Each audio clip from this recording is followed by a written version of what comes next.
क्योंकि एक एमटीएस की भर्ती है तो इस वजह से आप लोगों को यहाँ पे 12th लेवल पे और 10th लेवल पे भी हायर किया जा रहा है, यानी कि आप सारे मेल फीमेल इसके लिए सिर्फ 10th लेवल पे भी अप्लाई कर सकते हैं। अगर आपने ग्रेजुएशन किया तो भी आप इसके लिए एलिजिबल है। Hey everyone, welcome back to my channel, this is Isha और आज मैं आ गई हूँ बहुत ही बेस्ट रिक्रूटमेंट लेके जो कि हमें नेशनल लेवल पे देखने को मिलती है, तो आप लोग इसके लिए ईजिली अप्लाई कर सकते हैं। अब आपके डाउट्स होंगे कि कैसी पोस्ट रहेगी, कैसे आप लोगों को अप्लाई करना है, क्या एज लिमिट है, तो जितने भी आपके डाउट्स है वो एक वीडियो में क्लियर हो जाने वाले हैं। इसके लिए फटाफट से एक काम कर लो कि चैनल को सब्सक्राइब कर लो, जिससे कि आप लोगों को अपडेट्स टाइम टू टाइम मिल जाए। और टेलीग्राम चैनल ज्वाइन कर लेना, तो अपडेट्स के लिए लिंक अवेलेबल हो जाएगी और आप लोग इजीली अप्लाई कर पाएंगे। तो ये चीज़ ध्यान रखना, ये एक ही वीडियो में, सिंगल वीडियो में हम लोग सारी इन्फॉर्मेशन देखने वाले हैं, तो वीडियो को एंड तक जरूर देखना, वीडियो में एंड तक जरूर बने रहना। ये जो रिक्रूटमेंट है ये हमें national institute of technical teachers training and research की तरफ से देखने को मिलती है, जो कि यहाँ पे चंडीगढ़ सेक्टर 26 बताया गया है। जनरल इन्फॉर्मेशन में आप लोगों को सारी चीज़ें बताई गई है। NITTR में यहाँ पे आप लोगों को सारे रिक्रूटमेंट्स है, जिसमें आप लोगों को कैसे अप्लाई करना है, क्या क्या डिटेल्स है, वहाँ पे चलते हैं। जितने भी मेन पॉइंट्स है वही पॉइंट्स हम लोग इस वीडियो में क्लियर करने वाले हैं। डिटेल ऑफ द पोस्ट की बात करते हैं, यहाँ पे हमें ABCD अलग अलग लेवल बताए गए, name of the post, number of the post, category and पे लेवल, सारा डाउट्स आपको यहीं पे क्लियर हो जाने वाला है। ये जो फर्स्ट पोस्ट है A लेवल पे, वो मल्टीटास्किंग यानी कि MTS की देखने को मिलती है, जिसमें आप लोगों को 5 भर्ती यहाँ पे अवेलेबल है। यानी कि 5 भर्ती कितनी है, तो आप लोगों को एक OBC में 4 UR में, ये भी क्लियर कर दिया गया है। तो लेवल यहाँ पे ST/SC में रिक्रूटमेंट नहीं है, तो ये चीज़ ध्यान रखना। जिसका मैट्रिक्स पे आप लोगों को यहाँ पे बताया गया 18,000 से लेके 56,000 तक, तो ये लास्ट रहने वाला है। जिसमें आप लोगों को क्वालिफिकेशन कितनी होगी, तो पास यहाँ पे आप लोगों को सिर्फ 10th लेवल पे आप इसके लिए अप्लाई कर सकते हैं। और एज लिमिट की बात कर तो यहाँ पे आप लोगों को बात की गई है 35 ईयर्स, यानी कि 18 से लेके 35 ईयर्स तक आप अप्लाई कर सकते हैं फॉर डायरेक्ट रिक्रूटमेंट। यहाँ पे एक चीज़ बताई गई है, 18 से लेके 35 ईयर एज का क्राइटेरिया है। एसेंशियल क्वालिफिकेशन अप्लाई और जो है वो डायरेक्ट रिक्रूटमेंट ओनली, यहाँ पे आप लोगों को एसेंशियल क्वालिफिकेशन एप्लीकेबल है, जो कि आपका डायरेक्ट रिक्रूटमेंट पे ही एप्लीकेबल होने वाला है, तो ये चीज़ याद रखना। जूनियर आप लोगों को, जूनियर असिस्टेंट की बात करें तो यहाँ पे आप लोगों को बात की गई है 12th लेवल की। 12th लेवल की आप लोगों, अगर आप 12th क्लास में यानी कि आपने 12th अभी कंप्लीट किए, तो यहाँ पे आप लोग अप्लाई कर सकते हैं। इसके से मिनिमम आप लोगों की टाइपिंग स्पीड मांगी गई है। अगर आपके पास टाइपिंग स्पीड का कोई सर्टिफिकेट है तो आप लोगों के लिए बेस्ट रहने वाला है। तो यहाँ पे 30 वर्ड्स पर मिनट आप लोगों का टाइपिंग स्पीड मांगी गई है। ये मेंशन नहीं किया है कि टाइपिंग स्पीड हिंदी या इंग्लिश में होना चाहिए, लेकिन आप लोगों की टाइपिंग स्पीड होनी चाहिए। SC ST और OBC में आप लोगों को पोस्ट देखने को मिलती है। टोटल 4 पोस्ट यहाँ पे अवेलेबल है। उसकी बात करें मैट्रिक्स पे की, तो 19,900 से यहाँ पे आप लोगों को लास्ट टू लास्ट 63,200 देखने को मिलती है। तो यहाँ पे ये चीज़ ध्यान रखना कि 19,900 से 63,000 इसका मैट्रिक्स पे रहने वाला है। लेवल 2 का पेमेंट आपको देखने को मिलता है।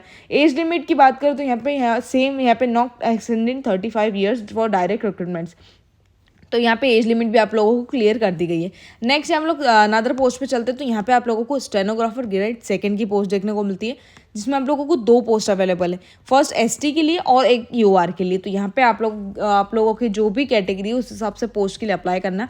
यहाँ पे आप लोगों को बताया गया 12th पास और relevant from any recognised university और इंडिया बोर्ड।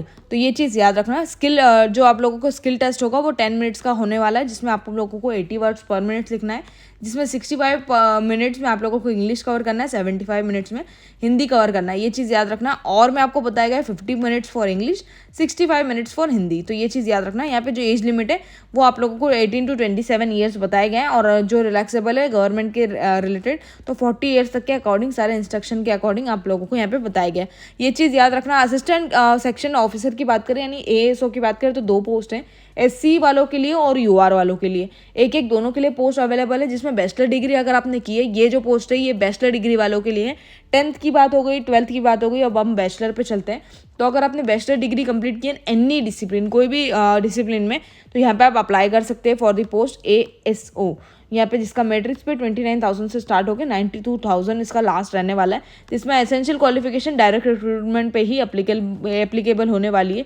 पर्सनल असिस्टेंट की बात कर तो यहाँ पे 2 पोस्ट है, ST वालों के लिए और उसके साथ साथ एक OBC वालों के लिए, जिसमें ग्रेजुएशन आप लोगों का कोई भी रिकग्नाइज्ड यूनिवर्सिटी से अगर आपने कंप्लीट किया तो आप अप्लाई कर सकते हैं।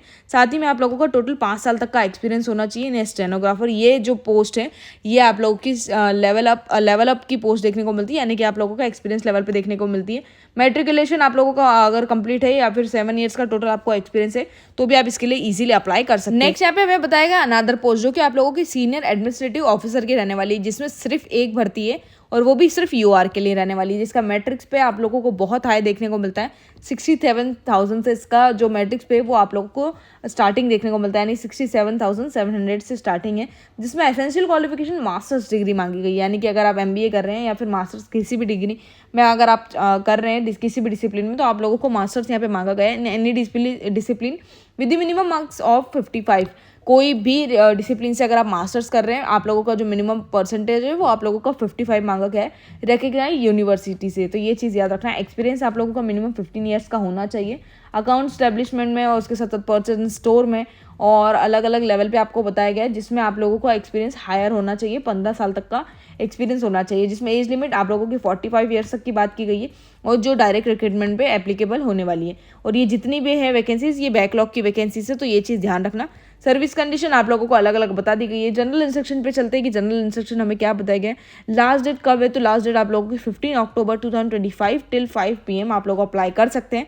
और यहाँ पे once the application is submitted by the candidate no changes will be permitted. तो ये चीज़ याद रखना कि बाद में कोई चेंजेस नहीं कर पाएंगे आप, यहाँ पे कोई भी चेंजेस बाद वाला नहीं होने वाला। तो ये चीज़ याद रखना कि जितने भी फॉर्म फिल अगर आप कर रहे हैं कोई भी मेल फीमेल, तो ये चीज़ याद रखना कि यहाँ पे कोई भी चेंजेस आप अनदर टाइम नहीं कर पाएंगे। तो आप लोगों को सारी चीज़ें ध्यान में रखते हुए अप्लाई करना होगा। The online application link will be activate. आप लोगों का जो लिंक है वो एक्टिवेट हो जाएगा। ये वाला लिंक अगर आपको इस PDF का नोटिफिकेशन चाहिए तो टेलीग्राम चैनल पर अवेलेबल है, और ये लिंक पे आप लोगों को अवेलेबल मिल जाएगी। 9 सितंबर से इसके फॉर्म स्टार्ट होने वाले थे, तो 9 सितंबर से इसके फॉर्म स्टार्ट हो गए। तो ये चीज़ याद रखना है। एप्लीकेशन फ़ी की बात करें तो नॉन रिफंडेबल है, कोई भी नॉन रिफंडेबल ये पेमेंट रहने वाला है, जिसमें कोई भी पर्सन पेमेंट करता है तो नॉन रिफंडेबल होगा, जिसमें 750 आप लोगों का पेमेंट होने वाला है। Candidate applying for more than 1 post है, आप लोगों को अलग अलग पेमेंट करना होगा। अगर आप एक से ज़्यादा पोस्ट के लिए अप्लाई करते हैं तो अलग अलग पेमेंट आप लोगों की ईच एप्लीकेशन पे लगने वाले हैं। एप्लीकेशन विदाउट फी आप लोगों को डायरेक्टली रिजेक्ट हो जाएगी, ये चीज़ याद रखना। For the ST SC women और पर्सन विद बेंचमार्क डिसेबिलिटी, यहाँ पे आप लोगों को 500 का पेमेंट करना होगा। ST SC और PWBD वाले कैंडिडेट्स। यहाँ पे एज एंड एज रिलैक्सेशन की बात करें तो 15 अक्टूबर 2025 पे ये एज रिलैक्सेशन बेस्ड रहने वाला है। तो ये चीज़ ध्यान रखना कि अलग अलग ST SC OBC वालों के लिए रिलैक्सेशन अलग अलग बताया गया है। यहाँ पे एजुकेशन जो सिस्टम है वो पूरा जितना हम लोगों ने देखा उस हिसाब पे बेस्ड रहने वाला है।